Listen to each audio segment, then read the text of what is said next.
코스피가 3년 5개월 만에 장중 한때 2,900선을 돌파했습니다. 외국인의 매수세가 계속되는 가운데 미국과 중국이 무역 프레임워크에 합의했다는 소식이 지수를 끌어올리고 있습니다. 노동계가 내년 최저임금으로 11,500원을 제시했습니다. 올해 1030원보다 15% 가까이 오른 수준인데 경영계는 벌써부터 난색을 표하고 있습니다. 지난달 취업자가 20만 명 넘게 늘면서 13개월 만에 가장 큰 폭으로 증가했습니다. 특히 60세 이상 취업자가 지난달에만 37만 명 증가하면서 처음으로 700만 명을 넘었습니다. 지난달 감소세로 돌아선 수출이 이번 달엔 반도체와 자동차 등 주력 품목에 힘입어 5% 넘게 증가했습니다. 다만 집계 기간이 짧아서 증가세가 월말까지는 계속될지는 좀 더 지켜볼 필요가 있을 것으로 보입니다.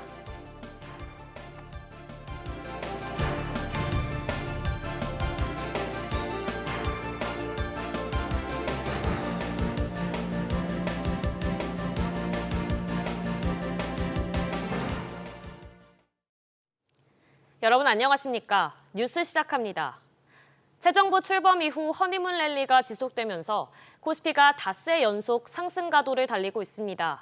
3년 5개월 만에 2,900선도 넘기면서 코스피 3,000선에 대한 기대감도 커지고 있는데요. 김종윤 기자. 네, 김종윤입니다. 코스피가 개장과 동시에 2,900선도 넘겼죠? 네, 코스피는 3년 5개월 만에 장중 2,900선을 돌파했습니다. 현재는 2,880선에서 거래 중입니다. 이달 들어 4조 원 넘는 외국인의 바이 코리아가 증시 상승세를 받쳐주고 있습니다. 코스닥도 1.5% 넘게 상승해 780선 위로 올라섰습니다. 오늘도 코스피에서 외국인은 720억 원, 기관도 590억 원 이상 순매수하면서 1,100억 원 넘는 개인의 순매도 물량을 흡수하고 있습니다. 삼성전자와 SK하이닉스 등 시총상위 반도체주는 상승폭을 키우고 있습니다. 지배구조 개편 가능성이 높은 삼성생명은 5% 가까이 상승했습니다. 방산부문 실적 호조 기대감으로 현대 롯데에 이어 풍산은 7% 이상 뛰었습니다. 신종 코로나 바이러스 재유행 우려에 수젠텍과 파루 등 코로나 테마주가 급등했습니다. 녹십자 계열의 임상 유전치 분석 전문 업체인 GC지놈은 코스닥 상장 첫날 두 자릿수의 강세입니다. 달러원 환율은 미중 무역 협상 합의 등에 상승하고 있습니다. 어제보다 0.7원 오른 1,365원에 출발한 뒤 1,370원대 초반까지 올랐습니다. 뉴욕 증시는 미중 무역 협상에 대한 기대감으로 모두 상승으로 마감했죠? 네, 다우지수는 0.25% 상승했고 나스닥도 0.63%, S&P 500 지수 역시 0.5% 올랐습니다.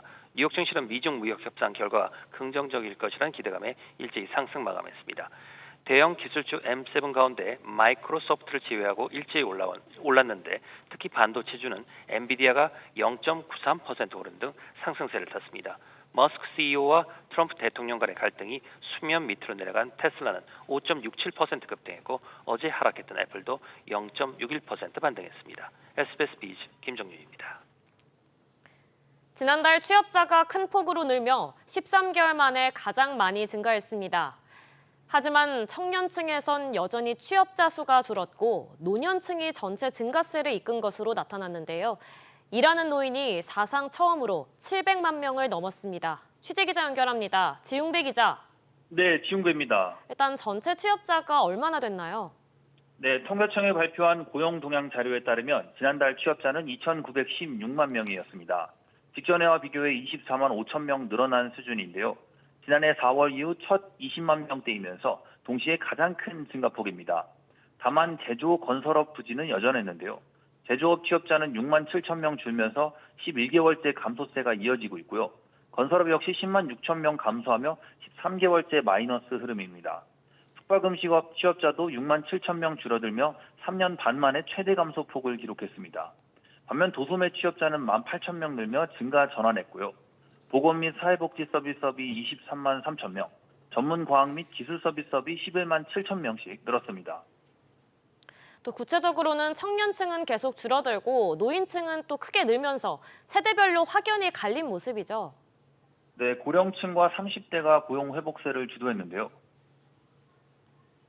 산업별로 보면 보건복지, 전문과 금융보험업에서 증가를 주도하였고 지위별로는 상용직, 임시직에서 연령별로는 60세 이상 30대에서 증가하였습니다. 60세 이상 취업자는 37만 명, 30대는 13만 2천 명씩 증가했습니다. 특히 60세 이상 취업자는 고령 인구 증가 영향에 힘입어 처음으로 700만 명을 넘겼습니다. 반면 20대는 12만 4천 명 줄었고요. 이를 포함한 청년층 취업자도 15만 명 줄며 2년 7개월째 감소세 흐름을 이어갔습니다. 이런 가운데 취업자와 실업자를 합친 경제활동 인구는 3,001만 2천 명으로 1999년 관련 통계 작성 이래 첫 3천만 명대를 넘어서기도 했습니다. SBS 비즈 지훈배입니다. 이런 가운데 수출이 반도체를 중심으로 회복 조짐을 보이고 있습니다. 지난달 마이너스를 기록했지만 이번 달 들어선 증가세로 출발했습니다. 정대한 기자, 네, 정대한입니다. 6월 초에 수출액이 얼마나 늘었나요? 네, 관세청에 따르면 이달 1일부터 10일 수출액은 155억 달러로 1년 전보다 5.4% 증가했습니다.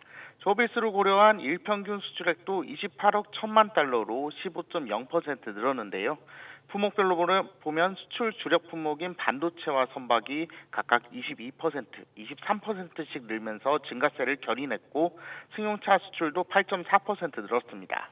반면 석유 제품과 스마트폰 등 무선 통신기기는 수출이 각각 20.5%, 43.1% 줄어든 것으로 나타났는데요. 국가별로 보면 양대 수출 시장인 미국과 중국으로의 수출액이 각각 3.9%, 2.9%씩 증가했습니다.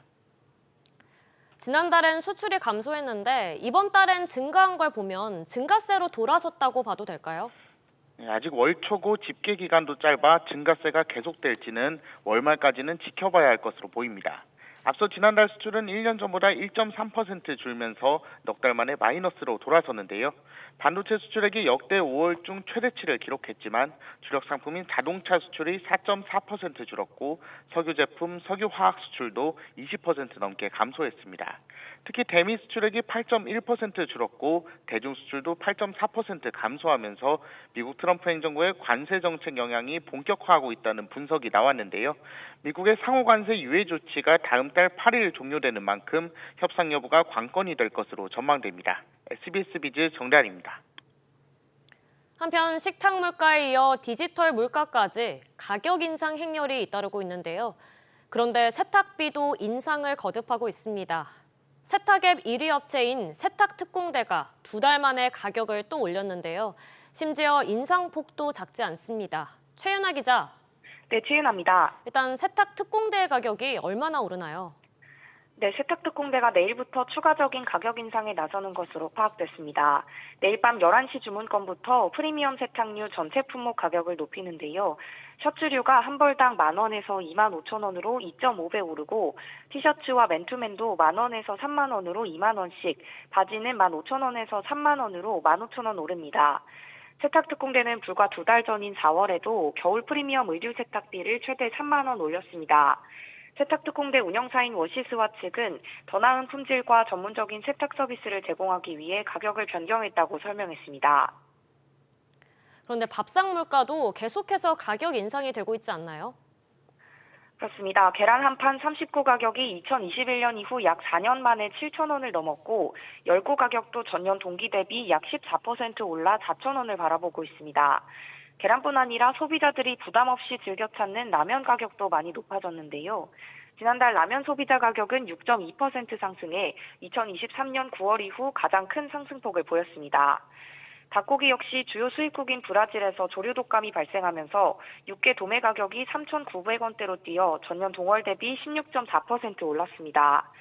전방위 물가 부담으로 저가 상품들의 인기가 높아지자 이들마저 가격이 크게 뛰는 치플레이션 현상까지 빚어지고 있습니다. SBS 비즈 최윤아입니다. 최근 은행권에선 임베디드 금융이 트렌드가 되고 있습니다. 쉽게 말해서 쇼핑앱 등에 금융사 상품을 넣어서 시너지를 내는 서비스인데요.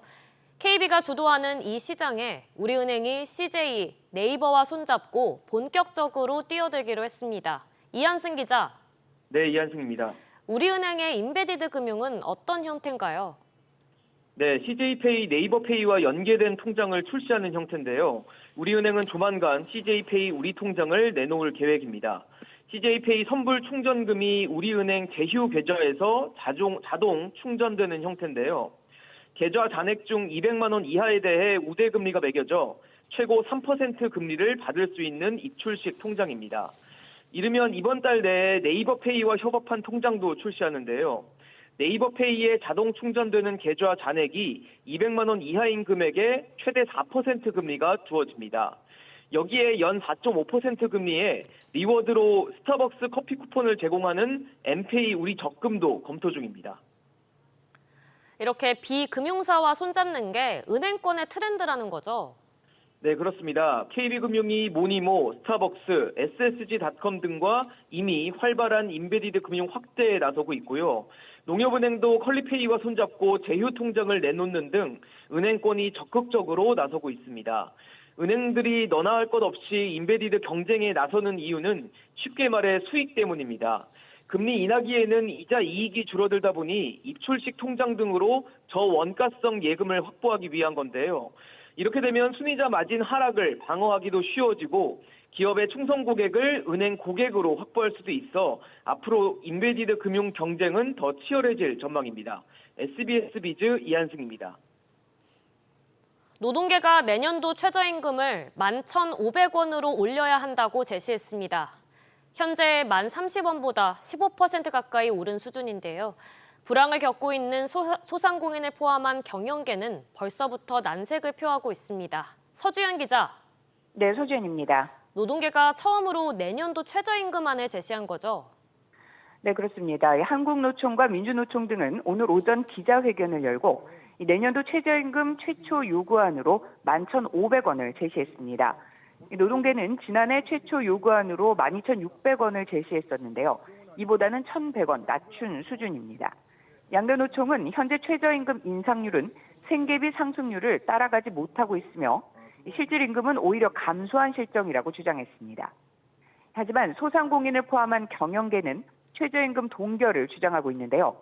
소상공인연합회는 지난달 기자회견에서 38년 동안 오르기만 하는 최저임금을 더 이상 버텨낼 재간이 없다며 최저임금 동결과 업종별 차등 적용, 주유수당도 폐지해야 한다고 강조했습니다. 한편 최저임금 확대 적용은 무산됐다고요? 네, 어제 열린 최저임금위원회는 도급제 노동자들에게도 최저임금을 적용해야 한다는 노동계 주장을 놓고 의견을 주고받았지만 노사가 평행선을 달리면서 당장 내년에는 적용하지 근로기준법상 했습니다. 특수고용 노동자, 플랫폼 노동자, 프리랜서, 가사 노동자 등 도급제 노동자들은 근로기준법상 근로자가 아니라는 이유로 최저임금의 적용을 받지 않고 있는데요. 이재명 대통령의 대선 공약에 이들의 최저임금 적용이 포함되면서 노동계가 목소리를 높이고 있는 상황입니다. SBS 비즈 서주현입니다. 이런 가운데 다음 달부터 건설 일용직 근로자의 국민연금 가입 문턱이 낮아집니다. 18년 만에 가입 기준이 바뀐 건데요. 이에 따라 보험료의 절반을 회사가 내주면서 근로자 본인의 부담은 덜 수 있게 됐습니다. 자세한 내용 취재기자 연결해 알아보겠습니다. 정광윤 기자. 네, 정광윤입니다. 구체적으로 어떻게 바뀌는 건가요? 현재 건설일용 근로자가 국민연금 사입장 가입자가 되기 위해선 건설 현장별로 한 달에 8일 이상 일하거나 월 220만 원 이상 벌어야 합니다. 하지만 다음 달부터는 같은 업체에서 8일 이상 일하면 되도록 바뀝니다. 예를 들어 1개월 동안 한 건설사의 현장 3곳에서 각각 3일씩 일했다면 지금까지는 사업장 가입 대상에서 제외됐는데 앞으로는 합쳐서 9일로 보고 가입시켜준다는 겁니다.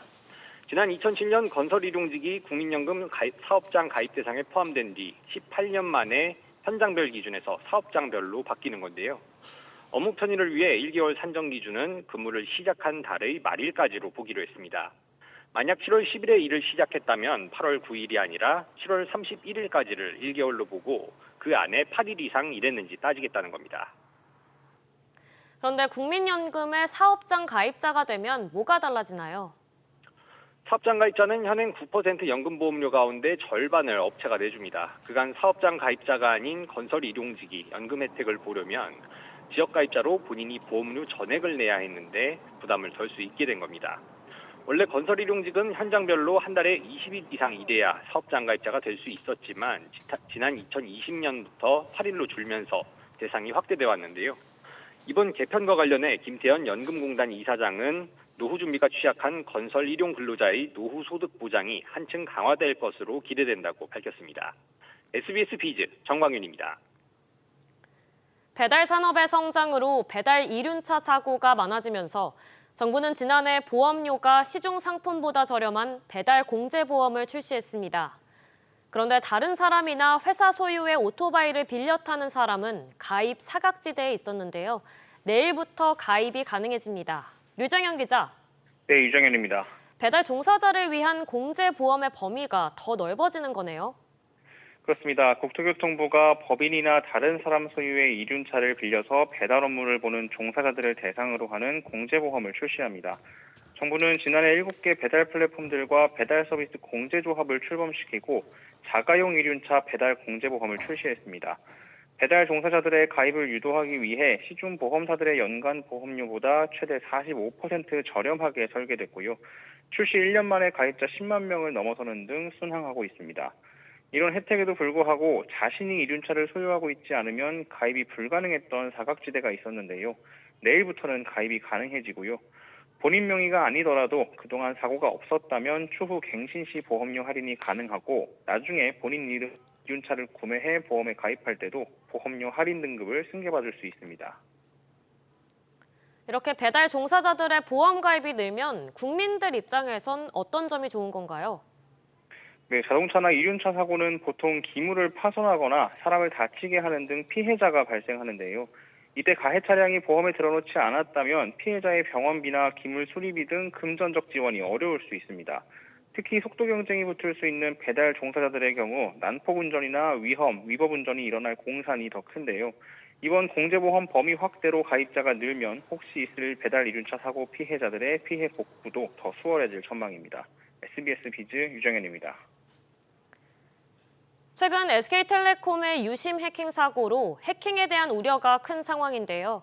유명 인터넷 서점인 예스24가 해킹으로 먹통이 된 지 이틀이 넘었습니다. 여전히 복구가 될 기미가 보이지 않는 가운데 회사가 해킹당한 사실을 밝히지 않다가 뒤늦게 인정한 점도 논란입니다. 취재기자 연결합니다. 안지혜 기자. 네, 안지혜입니다.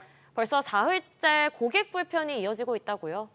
그렇습니다. 오늘 오전 10시 기준 예스24 홈페이지를 접속하면 랜섬웨어로 인한 장애로 서비스를 이용할 수 없다라는 공지가 떠 있습니다. 랜섬웨어는 해커가 악성 코드 등을 이용해 서버나 컴퓨터 안의 정보를 암호화시킨 뒤 돈을 받고 풀어주는 해킹 수법 중 하나입니다. 홈페이지가 랜섬웨어로 이렇게 먹통이 된 건 지난 월요일 새벽 4시쯤입니다. 그때부터 현재까지 도서 주문이나 티켓 예매 등 예스24의 모든 서비스가 중단됐습니다. 고객들은 벌써 만 이틀이 넘게 주문한 도서가 출고되지 않거나 팬사인회 응모 일정이 아예 취소되는 등 불편을 겪고 있는 상황입니다. 그런데 더 문제인 건 처음엔 고객들이 해킹인지도 몰랐다고요? 네, 먹통 초기에 예스24는 더 나은 서비스 제공을 위한 시스템 점검 안내라고만 공지를 했을 뿐 해킹당한 사실은 전혀 알리지 않았는데요. 하지만 이미 월요일 오후에 당국에는 랜섬웨어 발생 사실을 신고한 것으로 나타났습니다. 이후 당국에 신고한 사실이 드러나자 뒤늦게 홈페이지에도 입장문을 내고 해킹 사실을 인정했습니다. 예스24는 급박한 복구 과정에서 고객 안내가 늦어졌다면서도 개인정보 유출 정황은 확인되지 않았고 또 홈페이지가 복구되는 대로 구체적인 보상안을 마련해 공지할 예정이라고 밝혔습니다. SBS 비즈 안지혜입니다. 금융당국이 이번 달 안에 4번째 인터넷 전문 은행을 결정할 것으로 보입니다. 새 정부 들어서 인가가 미뤄질 거란 전망도 있었지만 이재명 대통령의 소상공인 금융지원 의지가 반영되면서 심사 절차가 속도를 내고 있는 것으로 파악됩니다. 오수영 기자. 네, 오수영입니다. 현재 금융감독원에서 심사 중이라고요? 그렇습니다. 지난 3월 소소뱅크와 포도뱅크, 한국소호은행과 AMG뱅크 등이 4개 컨소시엄이 예비인가를 신청했습니다. 예비인가 심사 절차는 3단계인데요. 현재 금감원이 1차로 서류 미비점은 없는지 등 법령상 요건을 들여다보고 있습니다. 이후 8개 분야 전문가로 구성되는 금감원 외부평가위원회가 심사를 한 뒤에 이 결과를 토대로 금융위원회 정례회의를 거쳐 최종 결과가 발표됩니다.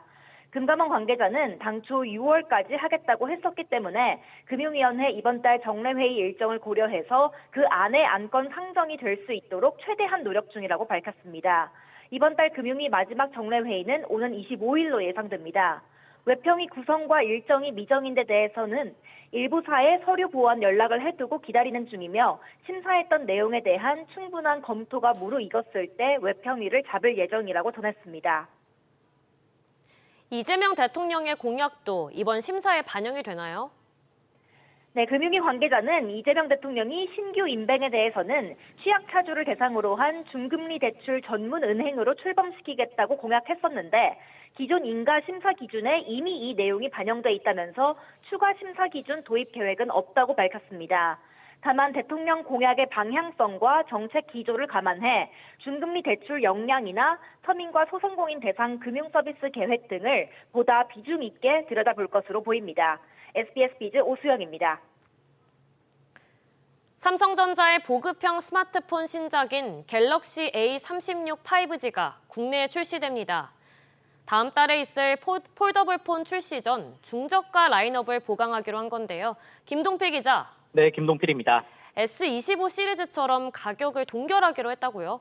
네, 그렇습니다. 삼성전자는 갤럭시 A36 5G를 내일 국내에 출시하는데요. 가격인 전작인 A35와 같은 49만 9,400원으로 책정했습니다. 해외에선 지난 3월에 출시한 모델로 두뇌의 삼성 파운드리 4나노 공정으로 만든 퀄컴 스냅드래곤 6 젠 3가 탑재됩니다. 고급형 모델이지만 사진 속 피사체를 지울 수 있는 AI 지우개나 서클 투 서치 등 AI 기능도 다양하게 이용할 수 있습니다. 6.7인치 슈퍼 아몰레드 디스플레이를 탑재했고 5천만 화소 광각 카메라와 5,000mAh의 대용량 배터리도 넣었습니다. 녹스볼트를 통해 생체 정보 등에 대한 보안도 강화했습니다. 그런데 이처럼 신제품 가격을 동결한 배경은 어떻게 봐야 할까요? 네, 앞서 가격을 동결했던 S25 시리즈가 큰 호응을 받으면서 흥행한 만큼 양대 플래그십 모델 사이 공백을 최소화하겠다는 전략으로 풀이됐는데요. 삼성전자는 내달 갤럭시 Z 폴드 7 등 폴더블 신작 출시를 앞두고 있습니다. 게다가 지난달 출시했던 갤럭시 S25 엣지에 대한 삼성의 고심도 반영된 것으로 보입니다. 역대 가장 얇다는 점을 강조하면서 출시했지만 S25와 달리 판매량 정보는 공개하지 않고 있는데요. 그 사이 공시지원금도 반짝 2배 상향하는 등 공격적 마케팅도 병행하면서 흥행이 부진하고 있는 것 아니냐는 우려가 나옵니다. SBS 비즈 김동필입니다. 미국과 중국이 영국 런던에서 진행한 2차 고위급 무역회담에서 앞선 제네바 합의를 이행하기 위한 프레임워크에 전격 합의했습니다. 양국 정상이 승인하면 곧바로 시행될 예정인데요. 자세한 내용 취재기자 연결해 알아보겠습니다. 김한진 기자. 네, 김한진입니다. 드디어 회담 이틀째에 접점을 찾았네요. 네, 하워드 러트닉 미국 상무장관과 리청강 중국 상무부 국제무역 담판 대표 겸 부부장이 각각 현지 시간 10일 회담이 끝나고 취재진에게 미중 양국이 제네바 합의와 두 정상 간의 통화 내용을 이행할 프레임워크에 합의했다고 밝혔습니다. 리 부부장은 이번에 합의한 프레임워크를 양국 정상에 보고할 것이라며 상호 신뢰 증진에 도움이 되기를 바란다고 전했고요.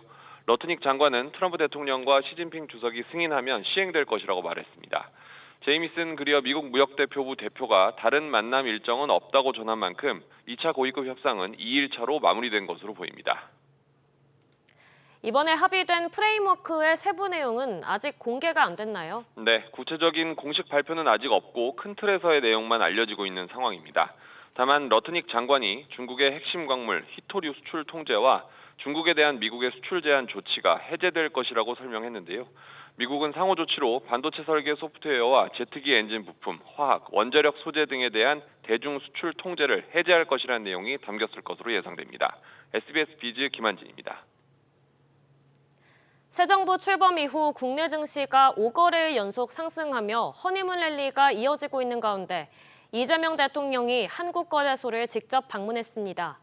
상법 개정안 등 자본시장 개선에 관한 논의가 있을 것으로 보이는데요. 어떤 내용이 오고 갔는지 대통령실 연결해서 자세한 소식 알아보겠습니다. 우영준 기자. 네, 우영준입니다. 이재명 대통령이 직접 거래소를 방문한 이유가 뭔가요?